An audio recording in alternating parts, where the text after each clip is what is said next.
Good morning student. आज हम अध्याय 2 है आलसी गधा। अध्याय 2 पार्ट 2 है हमारा आलसी गधा के बारे में पढ़ेंगे। ये भी हमारा क्या है, दोहरान है। आज हम क्या पढ़ेंगे, आलसी गधा। पाठ परिचय देखिए इसका।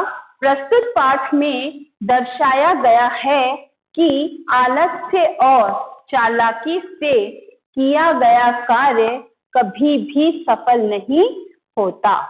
प्रस्तुत पाठ में इस पाठ के माध्यम से बताया गया है कि आलस्य और चालाकी से किया गया कार्य कभी सफल नहीं होता है।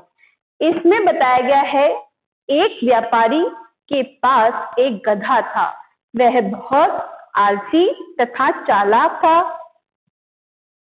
एक दिन उसके मालिक ने बाजार जाकर कुछ नमक बेचने की सोची। वह अपने गधे की पीठ पर नमक का एक बोरा रखकर बाजार की ओर चल पड़ा। जैसे ही वे दोनों रास्ते में नदी को पार करने लगे कि अचानक गधे का पैर फिसल गया। क्या हो गया, उस गधे का पैर पानी में फिसल गया और वह नदी में गिर पड़ा। गधे को चोट तो नहीं लगी, पर खड़े होने पर उसे ऐसा लगा कि उसकी पीठ पर रखे नमक के बोरे का बोझ कम हो गया है। क्या हो गया है, बोझ कम हो गया है। दूसरे दिन गधा फिर से नमक से भरा बोरा लेकर चल दिया। अब वह जानता था कि उसको क्या करना है। गधे को अब अपनी पीठ पर लदा बोझ कम करना था। अतः जब गधा उसका मालिक नदी पार करने लगे तो गधा फिर से जानबूझकर नदी में फिसलकर गिर पड़ा। आपके क्या किया उसने, जानबूझ के। वो पहले बार जब वो गिरा था तब तो वो अपने आप गिरा था, पैर फिसल गया था। तो जैसे ही वो गिरा तो उसे, जब वो उठा गिर के, तो उसे क्या लगा कि अपनी पीठ पे क्या है, वजन कुछ जो है, बोझ क्या है, कम हो गया है। क्योंकि नमक को आप पानी में डालोगे तो वो तो घुल जाएगा। इस बार फिर से उसे अपनी कमर पे वो जानबूझकर नदी में फिसलकर गिर पड़ा। इस बार फिर से उसे अपनी कमर पर रखे नमक का बोझ कम कर लगने लगा। उसने सोचा, यह ठीक हुआ कि वजन या बोझ की जो है हमारा कम हो गया है। गधे के मालिक ने उसकी एक चालाकी पहचान ली। अब उसने 2 बार ऐसा हुआ। पहली बार तो चलो गलती से हो जाता है, पर दूसरी बार भी उसने ऐसा किया तो गधे का जो मालिक था उसने उसकी ये चालाकी पहचान ली। उसको बहुत गुस्सा आया, क्रोध आया, क्योंकि उसने नमक के बोरे में से काफी नमक क्या था, बह गया था। उसने गधे को सबक सिखाना चाहा। तीसरे दिन गधे का मालिक गधे की पीठ पर रुई से भरा बोरा रखकर बाजार चल पड़ा। गधे ने सोचा कि फिर से उसको अपनी चाल चलनी चाहिए। जब वे दोनों नदी पार करने लगे तो गधा फिर से जानबूझकर नदी में फिसल गया ताकि उसकी कमर पर रखा बोझ कम हो जाए। परंतु इस बार ऐसा नहीं हुआ। क्यों नहीं हुआ?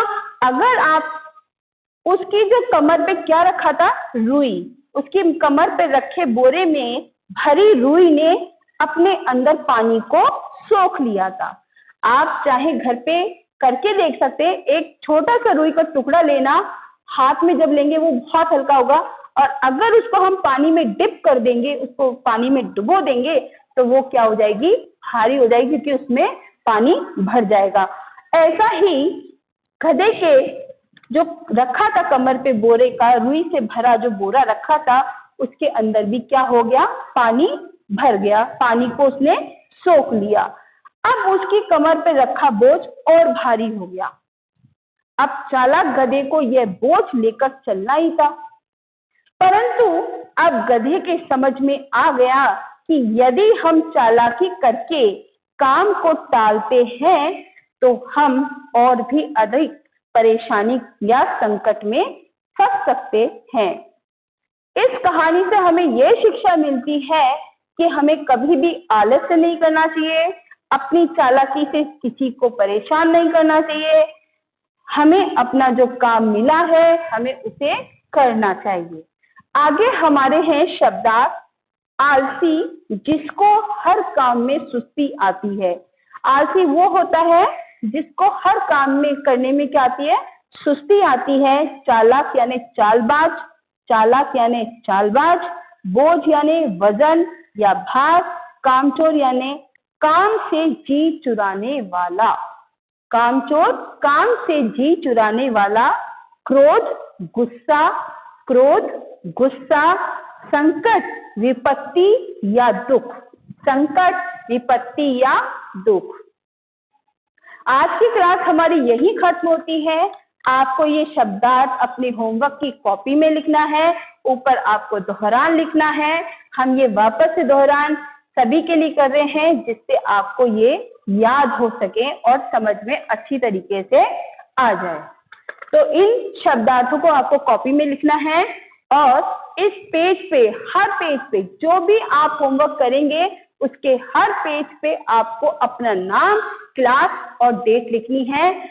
आपका अच्छा होगा जिस दिन हम होमवर्क दें उसी दिन आप मुझे करके भेज दें, तो आपकी प्रेजेंट एब्सेंट नहीं लगेगी, आपकी प्रेजेंट लग जाएगी।